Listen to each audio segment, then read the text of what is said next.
আল্লাহ তাআলা নবীজিকে মেরাজ দিয়েছেন, এটা শ্রেষ্ঠ একটি মুজিজা। এটা কি একটু চিন্তা করেছেন? মেরাজ নিয়ে একটু গবেষণা করবেন। আজকের বিজ্ঞান যদি আপনি দেখেন, এই যে বিজ্ঞান আপডেট, যেটা 19 শতকের পর থেকে এই আপডেট, এই আধুনিকতা এসেছে, কথা বলেন না, এই আধুনিক যুগ এসেছে 19 শতকের পর থেকেই। আমার ভাইরা খেয়াল করেন, তার আগে ছিল মধ্যযুগ, তার আগে ছিল প্রাচীন যুগ, এগুলি আপনারা যারা ইতিহাসের ছাত্র তারা জানবেন। তো খেয়াল করেন, আধুনিক যুগ, আধুনিকতার ছোঁয়া বর্তমান সময়ে লেগেছে। ঘন্টার মধ্যে আমরা দিক থেকে দিগন্ত ছুটে যেতে পারছি। আধুনিকতার ছোঁয়া এসে আপনার গাড়ি আবিষ্কৃত হয়েছে, বিমান আবিষ্কৃত হয়েছে, লঞ্চ আবিষ্কৃত হয়েছে, আপনার বিভিন্ন রকেট আবিষ্কৃত হয়েছে, বিভিন্ন বৈজ্ঞানিক বিষয়াদি আবিষ্কৃত হয়েছে।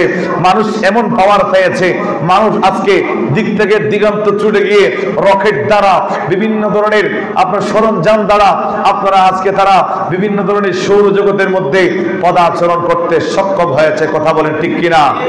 সর্বপ্রথম নীল আর্মস্ট্রং 1911 খ্রিস্টাব্দ সম্ভবত তিনি সর্বপ্রথম চাঁদের দেশে পদক্ষেপ করেছেন, চাঁদের দেশে গিয়ে পা ফেলেছেন। নীল আর্মস্ট্রং সেখানে গেছেন, যাওয়ার পরে একটা জিনিস দেখেছেন, সেটা হচ্ছে আমার রাসূলুল্লাহ সাল্লাল্লাহু আলাইহি সাল্লামের মুজিজা।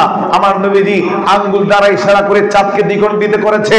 সেই দিন আরবের মানুষেরা, সিরিয়ার মানুষেরা, শামের মানুষেরা, আরবের মদিনাতুল মুনাওয়ারার মানুষেরা, মক্কা মুআজ্জামার মানুষেরা সেই দিন থেকে আশ্চর্য হয়েছে।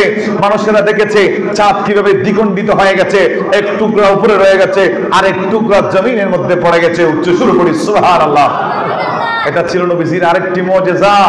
ওই মুজিজার চিহ্ন চাঁদ যদি এবার লেগে গেছে, কিন্তু ওই যে চাঁদের পাণ্ডল, চাঁদের যে খণ্ডন হয়েছে, যে পাথর ছিল, ওই পাথরটা এখনো পর্যন্ত রয়ে গেছে। নীল আর্মস্ট্রং সেটা দেখে আশ্চর্য হয়ে গেছে, হতবাক হয়ে গেছে। বলুন না সুবহানাল্লাহ। আমার ভাইরা, মানুষেরা রকেটে করে আপনার সৌরজগতে যাচ্ছে, চাঁদের দেশে যাচ্ছে। এখন বর্তমানে সূর্যেরও কাছাকাছি চলে গেছে। এখন এখান থেকে জানার বিষয় হচ্ছে, এই যে বিমান আবিষ্কার করেছে, রকেট আবিষ্কার করেছে, এগুলি নমুনা কোত্থেকে পেয়েছো? তখন তারা উত্তর দেয়, আমরা কোরআন রিসার্চ করেছি, আমরা কোরআন পড়েছি। রাসূলুল্লাহ সাল্লাল্লাহু আলাইহি সাল্লামের মেরাজ সম্পর্কে আল্লাহ যে আয়াত নাযিল করে দিয়েছেন, ওই আয়াতটা আমরা পড়েছি। কেমন করে সম্ভব, কেমন করে সম্ভব? এটা যদি এটা মিথ্যা হতে পারে না। এটা নিয়ে তারা গবেষণা চালালেন, গবেষণা চালাতেই তারা আপনার বর্তমানে রকেট দ্বারা চাঁদের দেশে যেতে সক্ষম হয়ে গেছে। বলুন সুবহানাল্লাহ।